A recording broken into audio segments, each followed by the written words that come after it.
Hello guys, welcome back to my channel. मैं हूं आपका दोस्त यतिन मनचंदा। तो भाई एक आपके लिए नई वीडियो लेके आया हूं। मेरे पीछे आप गाड़ी देख रहे होंगे भाई, ये ब्रेजा नहीं है, ये अर्बन क्रूज़र है, टोयोटा की अर्बन क्रूज़र। तो भाई इसके प्राउड जो ओनर हैं वो हमारे चैनल पे पहले भी आ चुके हैं। XUV 400 के ओनर, सेम ओनर हमारी जो अर्बन क्रूज़र भी चलाते हैं। उस वीडियो में उन्होंने बताया था कि मैं 2 गाड़ी ओन करता हूँ, एक इलेक्ट्रिक गाड़ी और एक पेट्रोल गाड़ी, ताकि हम सिटी में सब चीज़ मैनेज कर पाए। अगर सिटी में जाना है तो इलेक्ट्रिक गाड़ी, हाईवे पे जाना है तो अर्बन क्रूज़र। ठीक है, तो अब इसके प्राउड ओनर को बुलाएंगे एक बारी। और ये गाड़ी इन्होंने कब ली, अब जबकि हमारे पास ब्रेजा भी आती है नई 2023 मॉडल, ठीक है, और इन्होंने ये 2000 शायद रिसेंटली ली है ना। आ गए हैं हमारे प्राउड ओनर लक्ष्य जी। इनको आपने पहले भी देखा होगा हमारी वीडियो में XUV 400 की इलेक्ट्रिक गाड़ी पे। क्या हाल है जी लक्ष्य जी? बढ़िया भैया। बढ़िया, welcome back to my channel. तो भाई आप बने रहो, आप बार बार आते हो, नई गाड़ी लेते रहो और रिव्यू कराते रहो। ठीक है, ठीक है। हाँ जी। तो भाई आपने मेरे को लास्ट वीडियो में जो उनके XUV 400 बहुत प्यार दिया, उसके लिए मैं थैंक यू बोलूँगा आप सबको। चलते रिव्यू पे। तो भाई लक्ष्य भाई, आपने गाड़ी कब खरीदी? ये मैंने खरीदी गाड़ी 2022 अक्टूबर में। 2022 अक्टूबर में? हाँ जी। अच्छा, तो उसके बाद भाई 2022 में आपने अक्टूबर में ब्रेजा भी आती थी अपने पास नई वेरिएंट वाली। हाँ जी। तो वो क्यों नहीं ली? वो मतलब मेरा सबसे पहला रीज़न था इस पे जाने का, क्योंकि जो वो फीचर्स ये प्रोवाइड कर रही है इस हाँ। प्राइस में, वो मारुति का जो ब्रेजा वाला जो हाँ। वेरिएंट है जो नया आया था उसके बेस मॉडल में है ही नहीं। जैसे आप इसमें देखोगे ना, हाँ। तो काफ़ी फीचर्स बहुत मतलब अपग्रेडेड फीचर्स हैं इसमें। अच्छा, हाँ जी। तो मतलब आपका कहने का मतलब ये है, जो प्राइस रेंज में 10 लाख में आपने, ये 10 लाख में, भाई सबसे पहले बता दूं, इन्होंने 10 लाख रुपए की खरीदी है ना हाँ जी। On road. हाँ जी। तो 10 लाख रुपए में उनको उसका शायद आता है मेरे ख्याल से LXI वेरिएंट। तो उसमें वो कुछ भी नहीं देते हैं उसमें मतलब आपको जो बेसिक चीज़ होती है, स्टीरियो हो गया आपका, जैसे इस वजह से स्टीयरिंग पे वो कंट्रोल्स हैं वो हाँ। भी नहीं देते, हैलोजन बल्ब वो सब भी नहीं देते। अच्छा, तो इसमें सब कुछ ही है? इसमें LED LED वगैरह सब कुछ ही भाई आप देख रहे हैं, वो मैं आपको पूरी डिटेल में बताऊंगा। तो भाई आपके पास हमें पता है कि XUV 400 भी है। हाँ जी। दोनों गाड़ी को साथ साथ मेंटेन करने का आपका क्या पर्पस था कि हमने 2 गाड़ी ही क्यों ली? एक सिंगल 25 लाख की गाड़ी क्यों ना लेके? उसका पर्पस क्या था? फैमिली रिक्वायरमेंट थी या फिर क्या पर्पस क्या था? तो यही था कि फैमिली रिक्वायरमेंट थी, क्योंकि हम गाड़ी चलाने वाले जो है हमारे घर में 2 लोग हैं, तो दोनों को अलग अलग टाइम पे वैसे गाड़ी की नीड होती है। हाँ। तो जैसे कई बार मेरे को हाईवे पे जाना होता है या फिर मेरे को कहीं और जाना, मानेसर साइड जाना होता है, तो उसके लिए मैं ये गाड़ी प्रेफर करता हूँ। ओके। और अगर जैसे कहीं सिटी में भी होता है तो ज़्यादातर हम इलेक्ट्रिक प्रेफर करते हैं। ओके। हाँ जी। तो भाई अभी इलेक्ट्रिक वालों के लिए बता दूं, इलेक्ट्रिक गाड़ी भाई, अभी इलेक्ट्रिक गाड़ी आपकी कितनी एक रेंज दे रही है पूरी फुल होने पे? फुल होने पे वो देती है मैक्स 270 280 ऐसी रहती है उसकी रेंज। तो भाई मैं आपके ये अर्बन क्रूज़र मैं आपको पूरी ड्राइविंग के साथ भी दिखाऊंगा चला के, और अंदर से इंटीरियर भी दिखाऊंगा कि भाई इन्होंने ये गाड़ी ही क्यों ली। भाई आपने अर्बन वो ब्रेजा तो चलाई होगी जो नई वाली है? हाँ जी। तो दोनों की ड्राइविंग में फ़र्क क्या लगा था? दोनों की ड्राइविंग में एक तो कंपैरेटिवली ये ज़्यादा स्मूथ है। ये स्मूथ है। तो आपको इसकी मतलब लुक्स पसंद आ गई थी और स्मूथनेस पसंद आ गई? टोयोटा एक तो टोयोटा अपने नाम में ही मतलब वो है, टॉप पे चलता है। हाँ। और प्लस एक ये होता है कि जो फीचर्स प्रोवाइड कर रहे थे, और प्लस जो इसकी गाड़ी चलाने में जो मज़ा आता है ना, वो इसी में आता है। वो ब्रेजा में नहीं आ रहा था उतना, जो नई वाली ब्रेजा है। हाँ। नहीं, वो तो बात है भाई, टोयोटा एक अपने में ही एक अलग ब्रांड है, रिलायबिलिटी देता है पूरा टोयोटा। ठीक है, जो कहीं ना कहीं भाई ऑफर्ड में तो ना कहीं मारुति में थोड़ा सा कमी आती है उस चीज़ में। मारुति क्या, मैं और ब्रांड की भी बोलूँगा, चाहे मेरी गाड़ी महिंद्रा भी ले लो, ठीक है, तो उस चीज़ में भी रिलायबल भाई टोयोटा जितना नहीं बन पाएगा। ठीक है, अभी तक नहीं बना है भाई, सबको बनना चाहिए टोयोटा जितना रिलायबल। आपने बाहर से इसमें काम क्या कराया है? बाहर से मैंने सिर्फ इसमें जो है वो फॉग लाइट ही लगवाई है। ओके। और कुछ नहीं करवाया मैंने। अभी जो बाहर में आप देखोगे ना, एक फॉग लाइट और हाँ। एक इसका जो वो है, क्या नाम है, रेन वाइजर। हाँ। ओके। तो भाई ये ओलाइस की जगह मतलब ये व्हील कैप लगवाया आपने है? हाँ जी। अच्छा। ये रातें वैसे सिल्वर कलर में है, तो हाँ। मतलब हमारा इसमें कोई प्लान था नहीं है लॉयस का। हम्म। लेकिन मेरे को ना ये ब्लैक कलर में मैंने किसी की गाड़ी देखी थी, तो वो मेरे को बड़ी सुंदर लगी थी, तो मैंने भी इसको ना ब्लैक करवा दिया पेंट। अच्छा। तो इसका स्टील कवर है। अच्छा। नहीं, सही लग रहे हैं वैसे तो यार, ऐसा कुछ बुरा भी नहीं लग रहे हैं। जब ये वॉश होके जब पूरी क्लीन होके निकलती है तो बड़ी सुंदर लगती है। हाँ, अभी वॉश नहीं है, थोड़ा सा क्लीन भी नहीं है भाई, बारिशों का मौसम है, बारिश को कुछ पता नहीं रहता कब हो जाती है कब बंद हो जाती है। तो तो ये आगे से कुछ मॉडिफिकेशन नहीं कराएंगे, as it is fog lamp वगैरह, और हमारे कंपनी फिटेड ही एलईडीज आते थे। फॉग लैम्प मैंने बाहर से लगवाया था, बाकी अगर फॉग लैम्प लगवाए हैं, हाँ जी। ठीक है। फॉग लैम्प कितने के लगवाए थे? फॉग लैम्प मेरे को पड़े थे ये उस टाइम 2-2.5 रुपए के बीच में। 2-2.5 के? हाँ जी। अच्छा, 2-2.5 रुपए के दोनों? हाँ, जो इसका कवर है जो प्रॉपर ये सेट है ना, हाँ, जो हाँ। अंदर की एलईडी है वो मेरे को 1000 रुपीज की, मतलब आप मान के चलो 3500 के अराउंड कॉस्ट पड़ी थी मेरे को ये। अच्छा, हाँ जी। तो और कुछ काम? और बस एक ये और एक रेन वाइजर्स लगवाए थे मैंने। ठीक है। माइलेज भाई सबसे पहले तो मैं ये पूछूंगा, माइलेज कितनी दे रही है? ये माइलेज आप देखो तो सिटी में ये देती है मैक्स 12-13, इतना ही रहता है इसका। इतना ही रहता है? हाँ जी। और सिटी से आप सिटी से बाहर जाओगे, हाईवे पे जाओगे तो ये दे देगी आपको 16-17 भी बहुत जो आराम से चलाता है उसको, लेकिन 16 दे देती है। ओके। हाँ जी। तो मतलब आपने बेसिकली ये गाड़ी इसलिए रखी है कि सिटी में आप चला पाए अपनी इलेक्ट्रिक गाड़ी को, हाँ जी। हैं? हाँ जी। और हाईवे पे जाना है, घूमने जाना है तो इसको ले जाए। हाँ जी। भाई कहाँ कौन कौन से ट्रिप मारे हैं इस पे? इस पे हम राजस्थान हुआ है, हाँ। अपना हिमाचल हुआ है, और हिमाचल कहाँ पर गए थे? अभी हम गए थे वहाँ पर चिंतपूर्णी ज्वाला जी के पास मंदिर की तरफ। अच्छा। हाँ जी, वहाँ पर उस ठीक। तरफ गए थे। तो कैसी धर्मशाला। परफॉर्मेंस रही? इसकी परफॉर्मेंस आउट है, बहुत स्मूथ गाड़ी है। हाँ। लेकिन बस जो इसमें वही है, एक एवरेज का जो है वो थोड़ा बहुत दिक्कत देता है, बाकी ये गाड़ी बहुत अच्छी है, मतलब अगर कोई फैमिली कार है तो कभी इसमें सीएनजी लगवाने का नहीं सोचा किसी है कि भाई मारुति इंजन है, और तो इंजन तो मारुति का ही है, बेसिकली ट्यून कर रही है टोयोटा इसको, है ना? तो सीएनजी लगवा के तो इसको माइलेज लगवाने का, तो एक चीज कभी एक बारी आया था जब हमने इलेक्ट्रिक गाड़ी से खरीदने से पहले, जब ये हमारी ऐसा वो थी सबसे जो फर्स्ट कार थी वो यही थी। अच्छा। तो बेसिक मेन कार, तो हमने पे एक पॉइंट पे आया था, लेकिन जब इलेक्ट्रिक आई तो हमने कहा कि जब गाड़ी चल ही नहीं रही थी, हाँ, नहीं सही है। अब मुश्किल से आप मान के चलो हफ्ते का ये चलती है 1000-1500 किलो। अच्छा, महीने का, सॉरी। ठीक है। तो 1000-1500 चलती है, तो उसका पर्पस आपको सॉल्व हो रहा है। हाँ, सही है। तो लक्ष्य भाई, मैं एक चीज़ पूछनी थी, टोयोटा हमारे लिए जाना जाता है भाई रिलायबिलिटी के कारण, है ना, सर्विस के कारण, कि भाई उसकी सर्विस बहुत ही बढ़िया है, कि लोग जो इस चीज़ पे ट्रस्ट करते हैं, है ना, इसलिए टोयोटा में जाते हैं आजकल। तो भाई आपकी इसमें मैं ये पूछना चाहूँगा कितनी सर्विस हो गई है अभी तक? इसकी अभी 2 सर्विस हो चुकी है। हाँ। एक तो जो पहली सर्विस होती है मेरे हिसाब से 1000-1500 किलोमीटर पे होती है। हाँ। और दूसरी सर्विस जो हुई है वो अभी कल ही करवा के लाया हूँ मैं। ओके, कल ही करा के लाया। हाँ जी। तो भाई इसमें सेकंड सर्विस में, सेकंड सर्विस थी वो? हाँ जी। सेकंड सर्विस में कितने पैसे लगे अपने? अभी वैसे अगर आप जाओगे तो मेरे लगे थे पर्सनली 1800 रुपये लगे इसमें। 1800 रुपये? हाँ जी।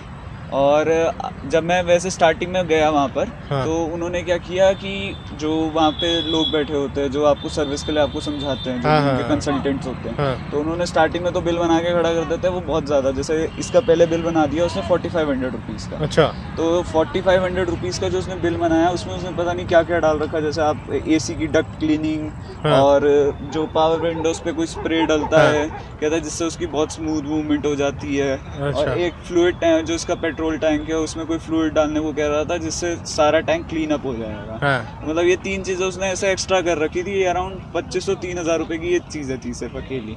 अच्छा जी। और वो अगर जैसे मैं ध्यान नहीं देता तो वो मन जाती, वो बिल मन के रेडी हो जाता, और फिर लास्ट में वही दिक्कत आ जाती। वो चीज़ तो है। फिर एक लास्ट मोमेंट में मेरी एक बात वो ये है कि बिल एक बार चेक कर लिया कि जो आप करवा रहे हो वो एक बार आप लिख के दो। मतलब टोयोटा ही मारुति की तरह, मतलब एक्स्ट्रा एड ऑन्स करके, हाँ ये भी करा लो वो भी करा लो, हाँ जी, पैसे कमाने की कोशिश। वो आप देखोगे ना, मतलब सब ये मिथ है जो यूट्यूब पे चल रहा है कि भाई टोयोटा सर्विस में इतने पैसे नहीं लेता, उतने ही पैसे लेता। ये है कि जो लोगों को पता है, जो लोग तो थोड़ा सा अवेयर होना पड़ता है। अवेयर होना पड़ता है इसमें बेसिक जो है। हाँ। अगर आप अवेयर नहीं हो या फिर आपको वो नहीं है कि हाँ भाई ठीक है जो कर रहे करने, तो उनको टोयोटा पे से बिल्कुल ब्लाइंड ट्रस्ट है कुछ लोगों को। अगर वो है तो फिर वो ये भी करवा लो, ये भी करवा लो। इसकी मैंने अभी देखा भाई आपकी 9000 कुछ किलोमीटर चल चुके हैं। तो सेकंड सर्विस कैसे था? सेकंड पेड हुई है? ये कहते हैं कि 2 फ्री सर्विस होती है इसकी। उनमें वो कहते हैं कि या तो पहले 10,000 किलोमीटर चला लो, या वो करवा लो। इसकी जो डेट थी ना, वो कहते हैं या तो पहले 8-9 महीने में करवा लो। कहते अगर 10,000 किलोमीटर चल गई है तो अब वैसे हो जाएगी, वरना 8-9 महीने में हो जाएगी इसकी सर्विस, वैसे करवाएं। अब जो इसकी अगली सर्विस उन्होंने हमें ये कही है कि अगले 10,000 किलोमीटर पे या 1 साल के अंदर अंदर इसकी सर्विस होनी है, अगर 10,000 किलोमीटर तो वैसे आपके 1800 रुपये लगे, 1800 रुपये लगे भाई, तो उस हिसाब से तो सस्ते है। हाँ जी, है ना? वही वो तो उसमें उन्होंने इंजन ऑयल करा और एयर फिल्टर आपका, हाँ, एक वो गैस किट होती है, और गैस किट कौन सी? गैस किट होती है वो कुछ 7 या 8 रुपीज़ की होती है। अच्छा अच्छा अच्छा। तो मैंने वो उसका भी ज़्यादा पूछा नहीं।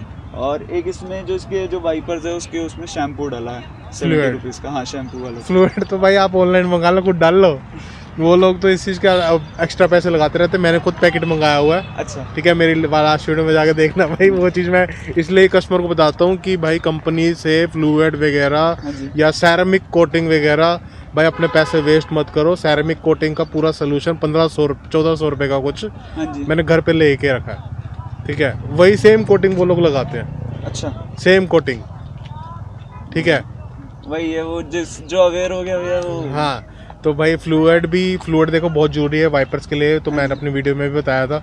वाइपर अपने सॉफ्ट रहते हैं और विंडशील्ड भी सही रहेगी उससे। ठीक है भाई, तो भाई अब इसके बाद अंदर चलेंगे और अंदर फिर आपको पूरी गाड़ी का रिव्यू देंगे भाई, ड्राइविंग एक्सपीरियंस। ठीक है, लो जी भाई आप आ गए गाड़ी के अंदर।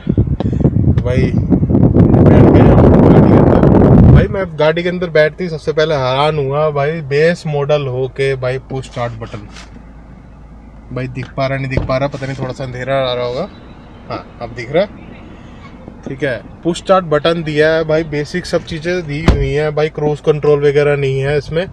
और ये मोड किस चीज़ का है? ये मोड अगर जैसे आपको स्विच करना है FM में या FM 2 में ऐसे। हाँ, तो भाई थोड़ा सा उजाले की तरफ चलते हैं, थोड़ा रोशनी आ जाएगी तो भाई ज़्यादा बेटर दिखेगी गाड़ी। सिस्टम भी दिया है बेसिक सा, विदाउट स्क्रीन वगैरह, ब्लूटूथ वगैरह सब कुछ ही है इसमें, है ना। और वायरलेस कारप्ले, एप्पल कारप्ले कुछ नहीं है, वो सब कुछ नहीं है। और ऑटो क्लाइमेट कंट्रोल, हाँ। और भाई सबसे बढ़िया चीज़ तो मेरे को यही लगी है भाई, स्कॉर्पियो में ही नहीं है, Z6 में पुश स्टार्ट बटन भी नहीं है। वो बाहर मैं देख पा रहा हूँ भाई, रिक्वेस्ट सेंसर भी लगा है बाहर, है दोनों फ्रंट में, दोनों साइड रिक्वेस्ट सेंसर भी है भाई, सही है। और ये अपने जो मिरर है ऑटो एडजस्टेबल है। हाँ जी, ये साइड में आपका वो है कंट्रोल्स दे रहा, ये वाला। हाँ जी, ये वाला, ये इससे वो हो जाएंगे। ओह ग्रेट यार, ये तो सही है यार सिस्टम ही। हाँ जी भाई ये तो 10 लाख रुपए में मतलब पटाखा दिया पूरा है टोयोटा ने भाई, सही डिसीजन है भाई। आज के टाइम में ब्रेजा में भाई इतने सारे फीचर नहीं मिलेंगे 10 लाख रुपए में। जो LXi वेरिएंट भी आता है वो बेसिक सी एक भाई गाड़ी पकड़ा देंगे, उसमें से सिस्टम भी लगा सिस्टम भी नहीं है 10 लाख की गाड़ी में। ठीक है, बाकी हाँ ब्रेजा को मॉडिफिकेशन कराने की थोड़ी अलग ही लोगों में क्रेज रहती है भाई। आपको पता है कि भाई मारुति का नेचुरल एस्पिरेटेड इंजन बहुत कमाल का है। ठीक है, बाकी टोयोटा अपनी रिलायबिलिटी से जाना जाता है भाई, जैसा मर्जी अपनी एवरेज दे रही हो गाड़ी, बट रिलायबल इंजन बहुत रहता है इनका। वो कितना कॉन्फिडेंस रहते हैं भाई, गाड़ी हमारी कहीं नहीं रुकेगी, तुम बस चला ही जाओ। हाँ जी। तो भाई अब गाड़ी में बैठ गए हैं, अब चलते हैं, थोड़ा सा ड्राइविंग एक्सपीरियंस शेयर करते हैं आप लोगों के साथ। भाई यहाँ पर थोड़ा सा ध्यान चलाना पड़ेगा, बच्चे भी खेल रहे हैं। ओ जी, बच्चे भी खेल रहे हैं, बच्चों को दिखाओ जी। भाई अपने जो कैमरामैन है अपने यूजर ही है। ठीक है,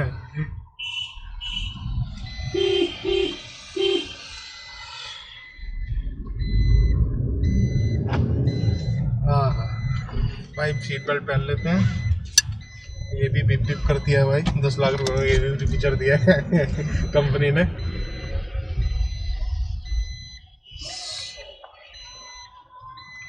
भाई इसमें कोई मोड नहीं है, स्पोर्ट्स मोड वगैरह कुछ ऐसा कुछ मोड नहीं है। नहीं, इसमें मोड नहीं है, सिंपल अपना जो ड्राइविंग। तो इसका जो इंजन है ब्रेजा और इसका, इसमें दोनों में फर्क क्या है?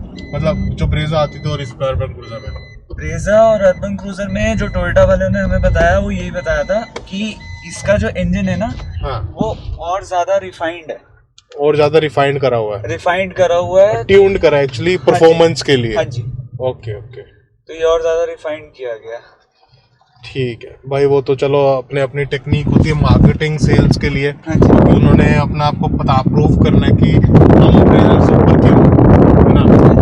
चलो वो तो मतलब आप बट देखो कुछ तो किया है कि ब्रेजा में भी सेम इंजन आता था हाँ जी, और इसमें भी सेम इंजन आता है और इसकी माइलेज कम देती है और ब्रेजा के माइलेज ज्यादा देती हाँ जी। है ना। तो कुछ तो ट्यून्ड है ही इंजन और में। इसमें और आप जो यही वाली जो ब्रेजा आती थी उसमें भी अगर आप देखोगे तो जो फीचर्स ये दे रहे हैं और जो फीचर्स वो दे रही थी दोनों में भी बहुत डिफरेंस है।